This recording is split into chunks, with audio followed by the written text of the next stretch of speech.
Imagine waking up one morning and realizing that everything you love, everything you own, everything that defines you has been stripped away. Your family is torn from you, your clothes replaced by a prisoner's uniform, your identity reduced to a number tattooed on your arm. Around you stand watchtowers, barbed wires, guards with guns, and the chilling reality that death can come at any moment. This was not a nightmare. This was the reality of millions during the Holocaust, and among them was a man named Viktor Frankl. Out of this unimaginable suffering emerged one of the most powerful books in human history, Man's Search for Meaning. Today, we are going to journey deep into this masterpiece, not just as a summary, but as a living story, a guide to resilience, and a map that shows us how meaning can save our lives even in the darkest of times. Viktor Frankl was an Austrian neurologist and psychiatrist, but most importantly, he was a survivor of the Nazi concentration camps. His book is not just about what he endured, but about what he discovered, a truth so profound that it has changed millions of lives. He realized that while pain is unavoidable, while suffering is often out of our control, the ultimate freedom we have is the ability to choose how we respond. He called this the search for meaning, and he proved that finding purpose is not just a philosophy, it is a survival tool. Frankl divides his book into two parts.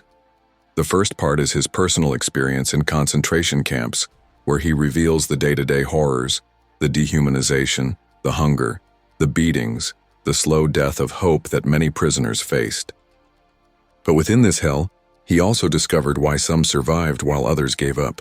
The second part of the book introduces his psychological theory called logotherapy, which is based on the idea that the primary human drive is not pleasure, as Freud once believed, or power, as Adler suggested, but meaning. Our need to find meaning is stronger than anything else. To understand the power of his insights, we need to step into his world, into the barbed wire fences of Auschwitz and Dachau, where Frankl and others lived on the edge of life and death every single day. When prisoners arrived at the camp, they were immediately divided. Some were sent to forced labor, others to the gas chambers. Nobody knew what fate awaited them when they stood in line. Frankl recalls that in those terrifying moments, many realized their lives could end instantly without warning. Families were torn apart. Husbands never saw their wives again. Children never saw their parents. And yet, amid this devastation, Frankl observed something powerful. The people who held on to a sense of purpose, even something as simple as the hope of seeing a loved one again, were far more likely to survive. He explains that hope was not just an idea. It was a form of spiritual strength that gave the body reasons to endure hunger, cold, and pain. Those who lost all sense of meaning often collapsed, gave up, and faded away. In one haunting example, Frankl describes how some prisoners would lie down in the mud, refusing to get up even when beaten. They had lost their inner will to live, their reason to keep going. On the other hand, Frankl himself survived by clinging to two powerful sources of meaning. One was the thought of his wife. He would imagine her face, her smile, her voice, and this vision gave him the strength to endure. The second was his unfinished work as a psychiatrist and author. He had a manuscript taken from him by the Nazis, but in his heart he carried the determination to rewrite it if he survived. This burning purpose kept him alive when his body was close to collapse. He realized something profound. Man can endure any how if he has a why. These words echo the famous idea of philosopher Friedrich Nietzsche, but in Frankl's case it was not just philosophy, it was lived truth. Every day in the camps tested this. Prisoners were given scraps of food, barely enough to survive, a piece of bread that could mean life or death. Some would save a tiny crumb not for themselves but to share with another prisoner. Frankl saw that even in suffering, humans had the capacity to choose compassion, to rise above their circumstances, to find meaning in acts of kindness. And this choice, this inner freedom, was something no guard could ever take away. What makes this book extraordinary is not just its historical account, but the universal lessons it offers. Frankl teaches us that suffering in itself is not noble, but how we respond to it can shape our destiny. Pain is inevitable, but despair is optional. We can endure unimaginable hardship if we anchor ourselves to a purpose larger than ourselves. He gives examples of men who survived because they wanted to finish a scientific project, return to their children, or even simply because they refused to let the enemy crush their dignity. In contrast, Those who had nothing left to live for often died more quickly. Frankl does not glorify suffering. Instead, he says that when suffering is unavoidable, we must transform it into meaning. When life presents unavoidable pain, it is our responsibility to rise above it.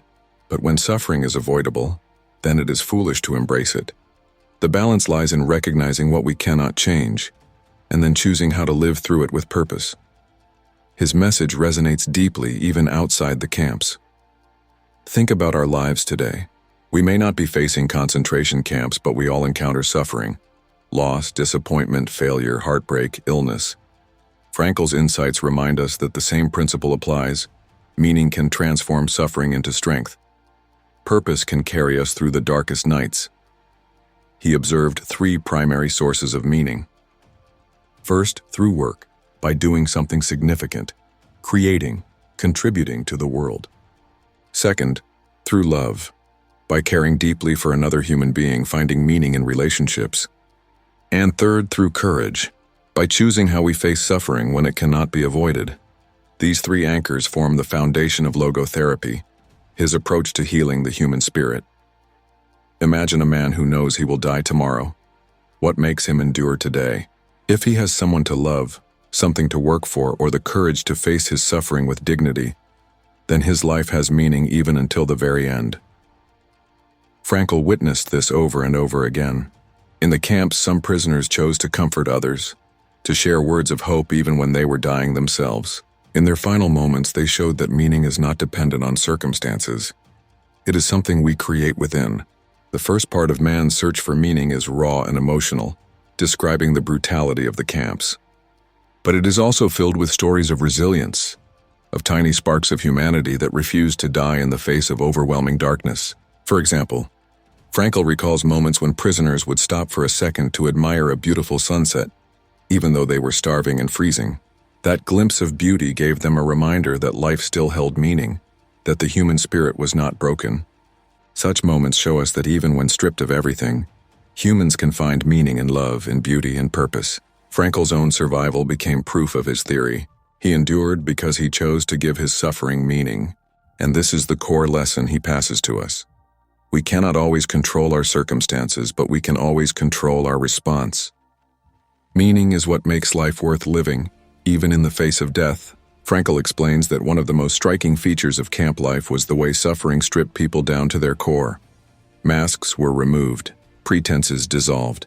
The true character of a person was revealed when faced with extreme adversity. Some prisoners who were once wealthy or powerful lost all sense of dignity and became selfish, willing to betray others for a scrap of bread.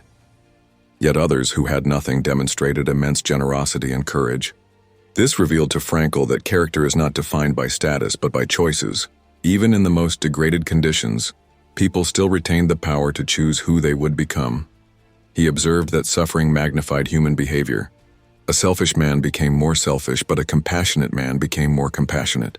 The camp in this way was like a giant laboratory of human psychology, a brutal test of the human spirit. He wrote that the last of human freedoms is the ability to choose one's attitude in any given circumstance. This realization is both terrifying and liberating. Terrifying because it places responsibility on us. We cannot always blame circumstances. Liberating because it means we are never fully powerless. One of the hardest challenges in the camp was facing the uncertainty of survival. Prisoners never knew if they would live another week or even another day. This uncertainty crushed many. Some clung to the hope that they would be freed on a specific date, perhaps Christmas or New Year. When that date came and liberation did not arrive, many collapsed into despair and died soon after. Frankl called this the death of hope. He emphasized that hope must not be tied to specific outcomes we cannot control. Instead, hope must be rooted in meaning, in a larger purpose that transcends immediate circumstances. For Frankl, it was the vision of his wife, and his mission to share his psychological discoveries with the world. He imagined himself standing in a lecture hall, explaining to an audience the very lessons he was learning in the camp. This mental image gave him strength. By imagining a future beyond the barbed wire, he created a purpose that kept him alive in the present. His mind became his escape, his source of strength. In another moving story, Frankl describes how prisoners sometimes risked punishment to comfort one another. They would whisper words of encouragement, share stories, or quietly pray together.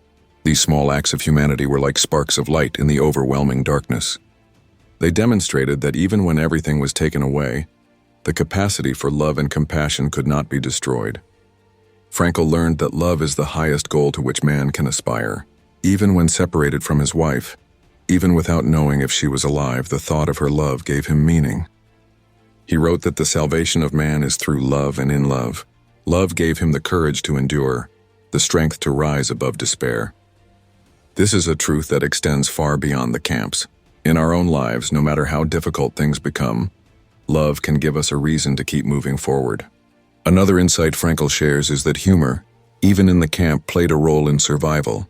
Humor might seem impossible in such conditions, but he recalls how prisoners sometimes made jokes about their situation as a way to rise above it, if only for a moment. Humor became a weapon of the spirit, a way of saying, "You can imprison my body, but you cannot crush my soul." These moments of laughter, however brief, created resilience. They gave prisoners a sense of psychological distance from their suffering. Frankl himself tried to find humor in the smallest details, because humor reminded him of life beyond suffering. The ability to find meaning in suffering is what separated survivors from those who gave up. Some prisoners, even as they faced death, still found reasons to live with dignity. Frankl recounts one man who comforted others even as he was dying, another who prayed silently, another who shared his bread. These men prove that life retains its meaning under any condition, even until the last breath. The Nazis could control the environment, but they could not control the inner choice of how a prisoner responded. This was the ultimate victory of the human spirit. Frankl's story then shifts to liberation. When freedom finally came, many prisoners felt numb. The gates of the camps opened, but the emotional scars remained. Some walked into the world with joy, others with bitterness. For years they had dreamed of liberation as the ultimate salvation. But when it arrived, reality was more complicated. Many had lost families, homes, careers, everything they once valued. Frankl himself discovered that his beloved wife had died in the camps. The grief was overwhelming, yet even here, he returned to the principle of meaning. He realized that even in the face of unbearable loss, life still demanded a response. He could choose to sink into despair, or he could choose to dedicate his life to helping others find meaning in their suffering. He chose the latter, and this became his mission. Out of his suffering emerged his psychological framework, logotherapy. The second part of the book explains this theory. Unlike Freud, who believed man is driven by the pursuit of pleasure, or Adler, who claimed man is driven by the pursuit of power, Frankl argued that the primary motivation of human beings is the pursuit of meaning. Without meaning, even comfort and success feel empty. With meaning, even suffering can be endured. Logotherapy is based on the belief that life has meaning under all circumstances, even the most miserable ones. Our task is not to ask what we expect from life, but to realize that life expects something from us. Each day, each moment, life poses a question and we answer with our choices. For Frankl, this realization changed everything.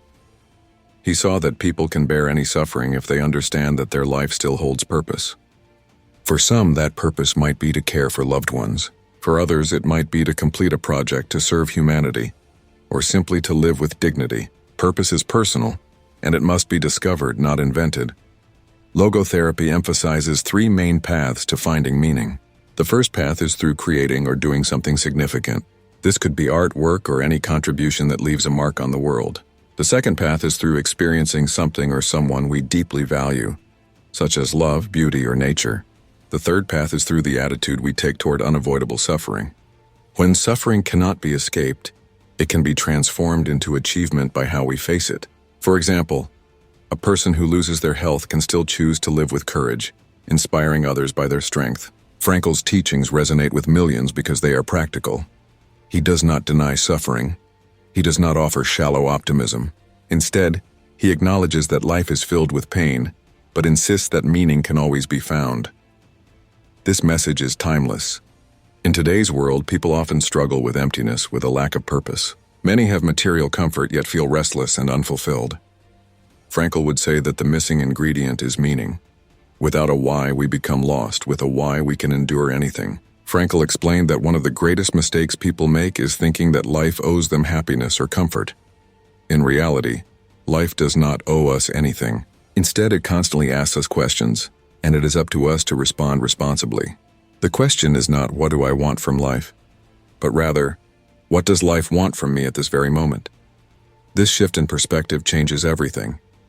If life wants us to face joy, then our task is to embrace it with gratitude. If life places suffering in our path, then our task is to bear it with dignity and courage. Each moment demands a response, and in responding with meaning, we rise above despair. This idea forms the heart of logotherapy. It teaches that meaning is not invented, it is discovered. It already exists within the situations we face, waiting for us to recognize it. The beauty of this approach is that it applies to everyone, in every circumstance, no matter how tragic or ordinary their life may be. For example, a teacher may find meaning in shaping young minds, a parent may find meaning in raising children, an artist may find meaning in creation, and a patient suffering from illness may find meaning in enduring their condition with courage, thereby inspiring others. Meaning is unique, like a fingerprint. No one else can live your life for you, and therefore no one else can decide your purpose. It must be found by you, through your own experiences and choices. Frankl often illustrated this with stories of his patients. One of his most famous examples is of an elderly man who had lost his beloved wife and was drowning in grief. The man could not understand why he should continue living without her. Instead of offering comfort, Frankl asked him a simple question. What would have happened if you had died first, and your wife had been left to mourn you? The man paused, realizing that his suffering had spared his wife from enduring the pain of losing him. Suddenly, his grief transformed. He now saw meaning in his suffering. He was carrying the burden so that she did not have to. This example demonstrates how meaning can be found even in sorrow, by reframing our perspective. Another story involves a doctor who had fallen into deep despair after the death of his child. He could not move past the pain. Frankl helped him see that his suffering was not meaningless. By enduring it bravely, he could transform his pain into a testimony of his love for his child. The pain became a reminder that love once existed, and love always brings meaning. Through these cases, Frankl showed that even when life brings unavoidable tragedy, we have the freedom to give it meaning. This freedom is what makes us truly human. In his lectures, Frankl often said, "Those who have a why to live can bear almost any how." These words are not just philosophy, they are survival tools. During his time in the camps, he witnessed people endure starvation, cold, and brutality simply because they had something worth living for. The ones who had no why collapsed quickly. Even today, this principle applies.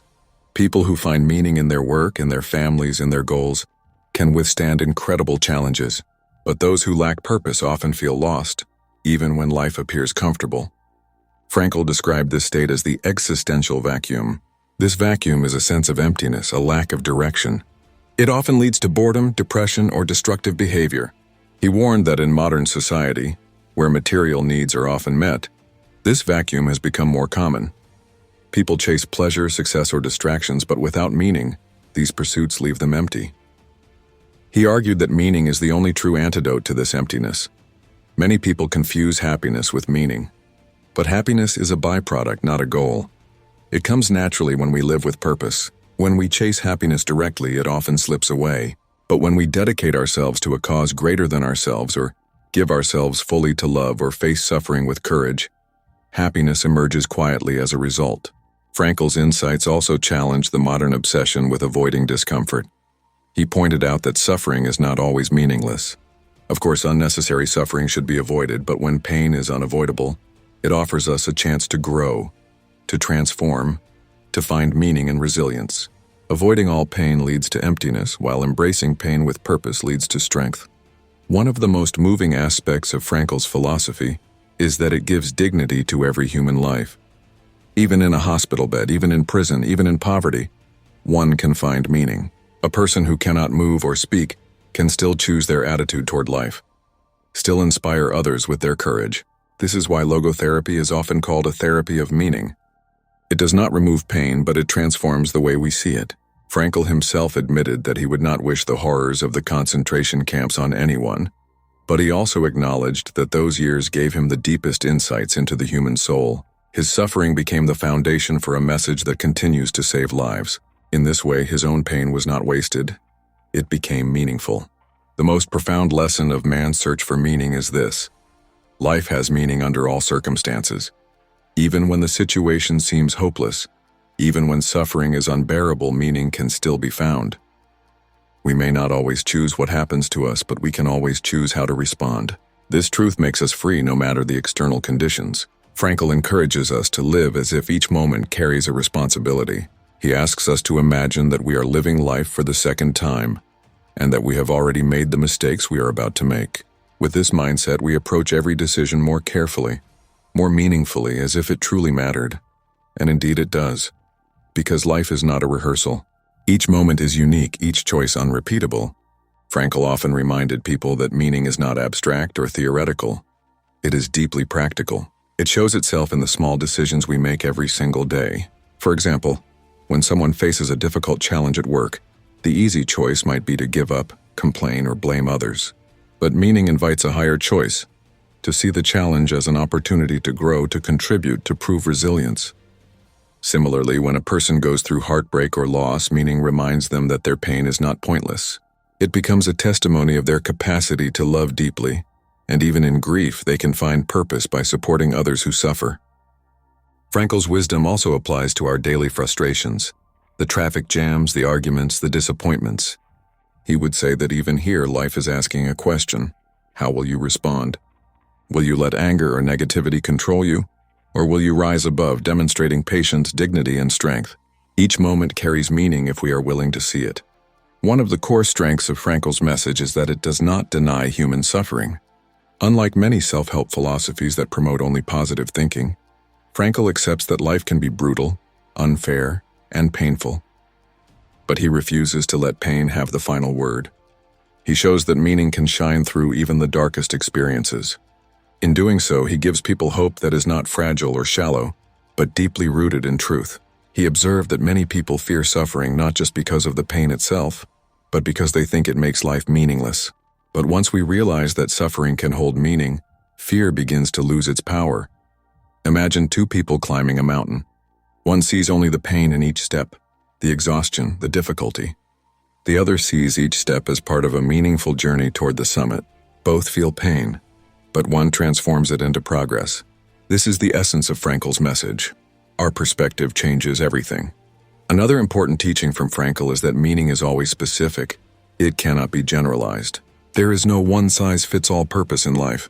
Your meaning may not be my meaning, and my meaning may not be yours. Even within one person's life, meaning changes from moment to moment. Today, life may ask you to be strong for a loved one.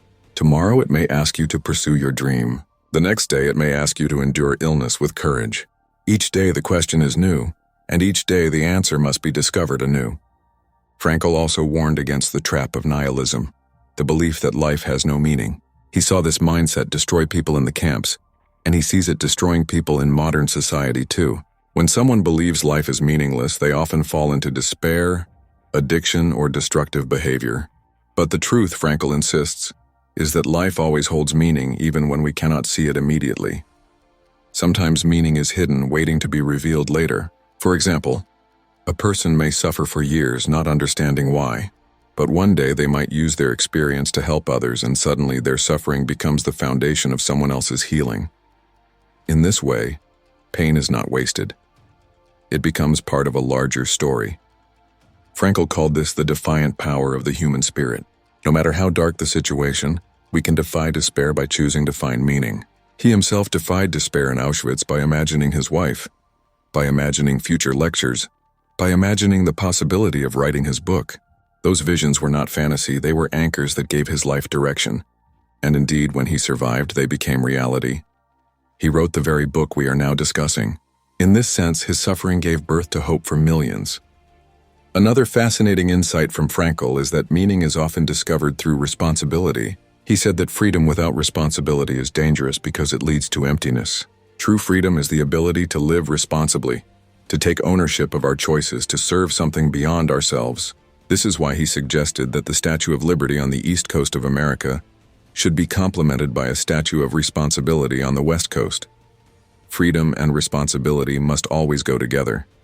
Without responsibility, freedom loses meaning. This lesson is critical for modern life.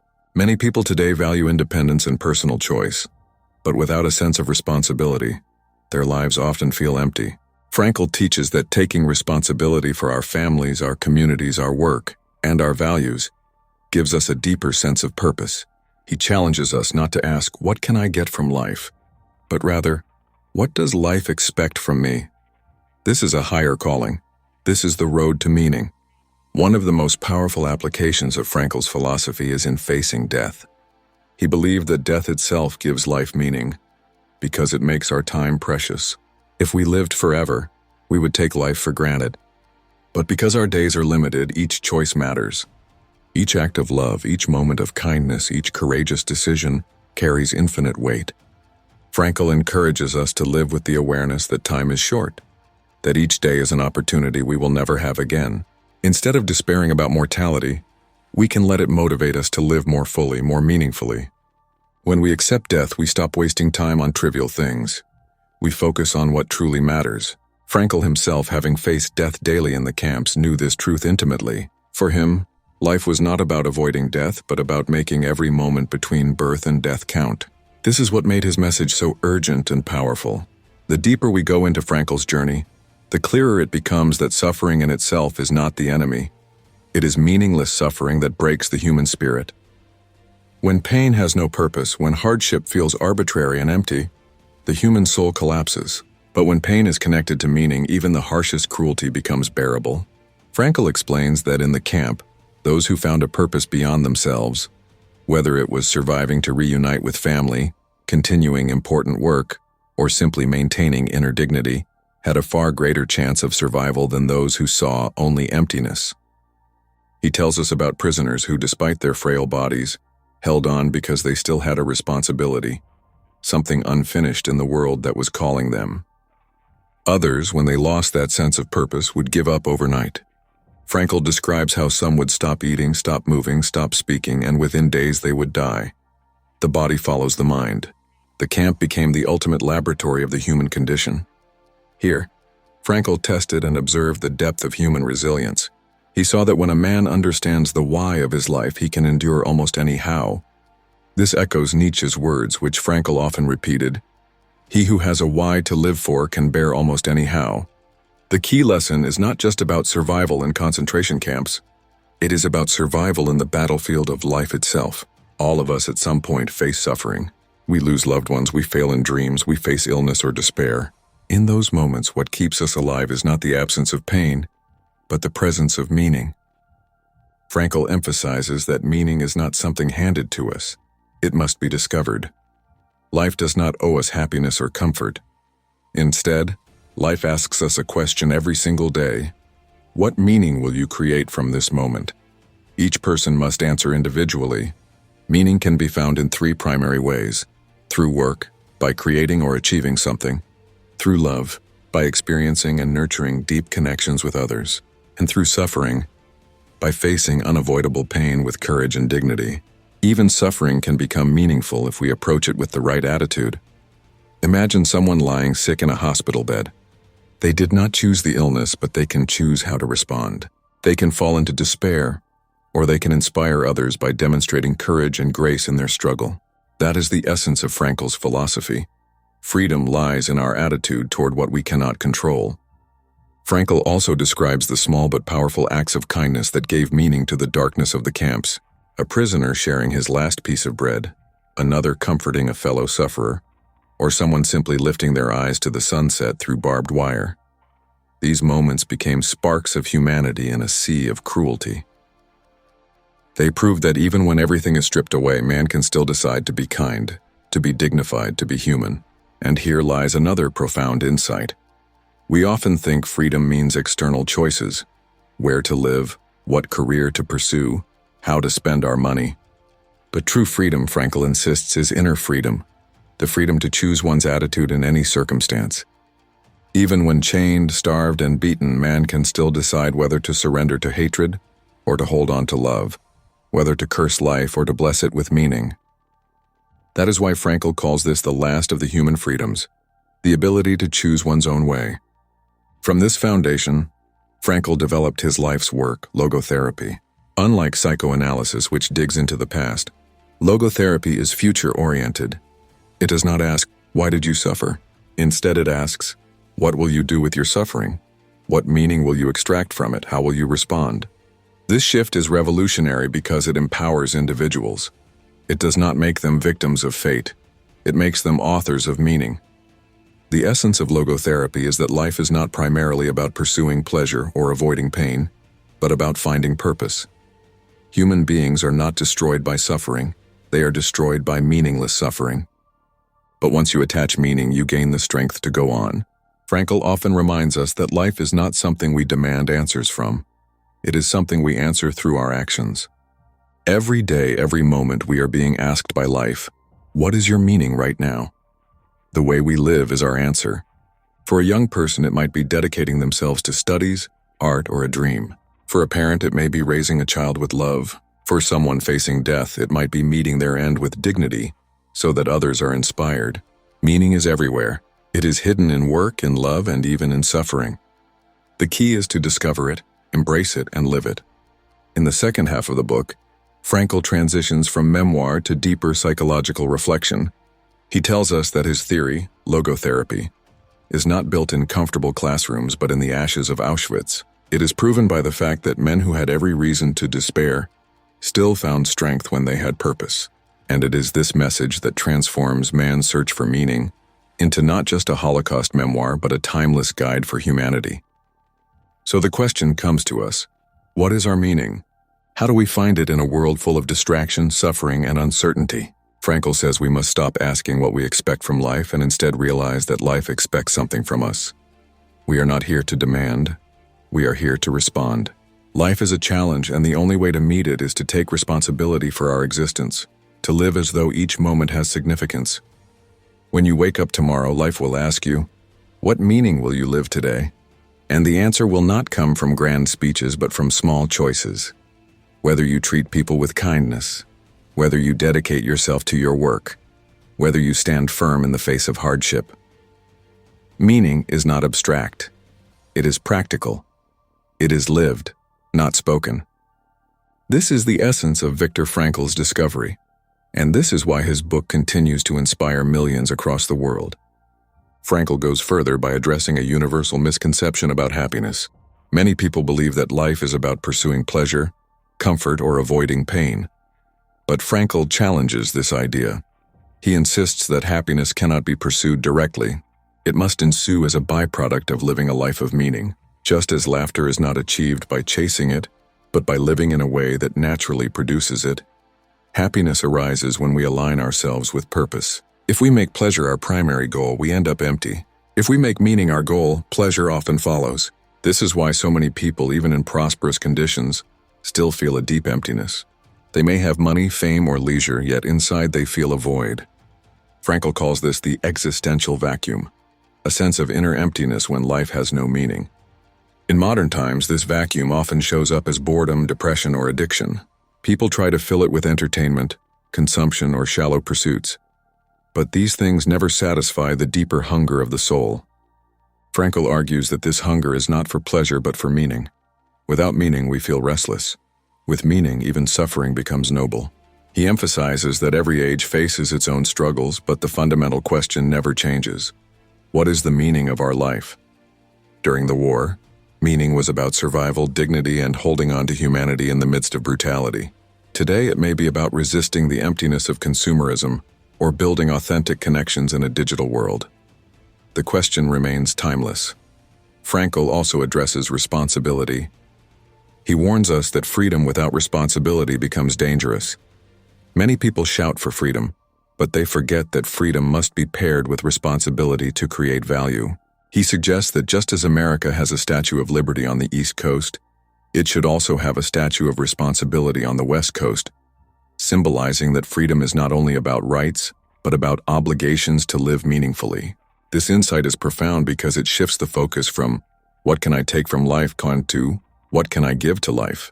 Each of us is responsible for answering life's questions through our actions, and we cannot outsource this responsibility. No one can live our life for us. No one can carry our burden of meaning. Every decision, every response, every attitude is uniquely ours. This personal responsibility makes life serious, but it also makes it valuable. Imagine if life were only about pleasure.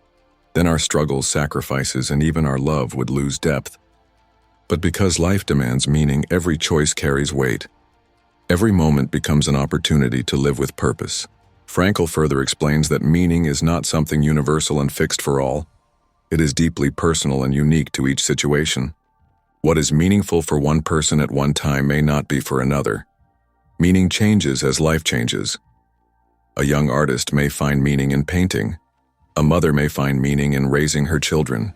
An old man facing illness may find meaning in teaching his grandchildren courage. Life constantly changes its questions, and we must constantly provide new answers. This is why meaning cannot be abstract. It is concrete, moment by moment. Frankl reminds us that the ultimate measure of life is not success or comfort, but how well we respond to its challenges. Even in unavoidable suffering, there is opportunity for greatness. He gives the example of patients in hospitals who inspire others by facing pain with serenity, or prisoners who choose forgiveness over hatred. These responses turn suffering into triumph. They show that man is never just a victim. He is always capable of transcending circumstances by choosing his attitude. The beauty of this philosophy is that it does not require wealth, fame, or special talent. It is accessible to everyone. Every human being, no matter how poor or oppressed, has the freedom to choose meaning. That is why Frankl insists that life never loses its meaning. Not even in suffering, not even in death. For some, meaning is found in creating, through art, science, work. For others, it is found in experiencing, through love, beauty, or relationships. And when both creation and experience are denied, as in the camps, meaning can still be found in suffering, if we face it with courage. This trinity, work, love, and suffering, forms the core of logotherapy. Frankl's work is not about eliminating pain, but about elevating it. He teaches that pain is part of the fabric of existence, and our task is not to run from it, but to transform it. He often uses the metaphor of a sculptor chiseling stone. The stone may resist, but through the struggle, beauty emerges. In the same way, suffering can carve character, deepen compassion, and awaken spirit. The camp taught him that even when everything is taken away, one thing remains: the last of the human freedoms, the freedom to choose meaning. This is why man's search for meaning is more than just a testimony of survival. It is a universal call to rise above despair. Frankl reminds us that the greatest task of each person is to live as though each moment holds significance. To waste time is to waste meaning. To live fully is to say yes to life, even in the face of suffering. And perhaps this is the ultimate lesson, that life is not primarily about what we expect from it, but about what it expects from us. It asks us to be responsible, to be courageous, to find meaning even when we are broken. The book closes with the reminder that life never stops asking us these questions until our final breath. Each moment is a chance to respond with purpose. This is why Viktor Frankl's message continues to inspire millions. It gives hope, not by denying pain, but by showing that even pain can become the ground for meaning, dignity, and love. As we reach the final message of Viktor Frankl's masterpiece, it becomes clear why this book continues to touch millions of lives across generations. It is not just a story of the Holocaust, not just a record of one man's survival. It is a map for the human spirit. Frankl showed us that even in the darkest of circumstances, where cruelty seemed to reign supreme, the human soul can still shine. He taught that life is never without meaning, not even when everything seems lost. The essence of his message is simple yet profound. Suffering is not what destroys us. Meaninglessness is. The moment we find a reason to endure, we rise above suffering. The moment we discover our why, we can bear anyhow. And this truth is not locked in the past. It is alive for each of us today. We may not be in concentration camps, but we face our own battles. Loss, failure, despair, confusion. Each of us has moments where life feels unbearable. In those moments, Frankl whispers to us through his story, do not give up. Do not let despair define you. Ask yourself instead, what meaning can I create from this suffering? What responsibility is life asking of me right now? Because the truth is, life is always asking. Every sunrise is a question. Will you live with purpose today? Every challenge is a question. Will you respond with courage? Every relationship is a question. Will you choose love? And every hardship is a question. Will you choose dignity? Frankl's logotherapy reminds us that life is not something we demand from. It is something we answer to. And our answers are not in words, but in the way we live. Meaning is not found in grand speeches, but in small, courageous acts repeated every day. It is found in the worker who does his job with honesty, in the mother who sacrifices for her children, in the friend who stays loyal in hard times, in the patient who endures illness with courage. Meaning is not far away. It is hidden in the life you are already living, waiting for you to recognize it. And when you do, everything changes. Even suffering becomes bearable because it is no longer empty. It is purposeful. This is the secret that allowed Frankl and many others to survive horrors that should have crushed them. It is also the secret that can help us survive our own struggles. Frankl ends by reminding us that happiness cannot be chased, it must ensue. Success cannot be demanded. It must follow as the unintended result of living a life of meaning. The only real pursuit worthy of our time is the pursuit of purpose. If we dedicate ourselves to answering life's questions with courage, with love, and with dignity, we will discover that our existence has depth, weight, and beauty. We will discover that no matter the suffering, no matter the uncertainty, life always has meaning. And in that discovery, we will find the strength to endure, the courage to act, and the grace to love. So as we close this journey through man's search for meaning, let us carry Viktor Frankl's message into our own lives. Let us remember that we are not merely victims of circumstance, we are creators of meaning. We are not defined by what happens to us, but by how we choose to respond. In every moment, life is asking us a question, and it is waiting for our answer. The answer is not written in words. It is written in the way we live. And perhaps the most powerful way to end is with Frankl's own reminder, a reminder born from the ashes of despair yet shining with eternal hope. The meaning of life is to give life meaning. So ask yourself, starting today, starting now, what meaning will you give to your life? Because in that answer lies not only your survival but your true freedom.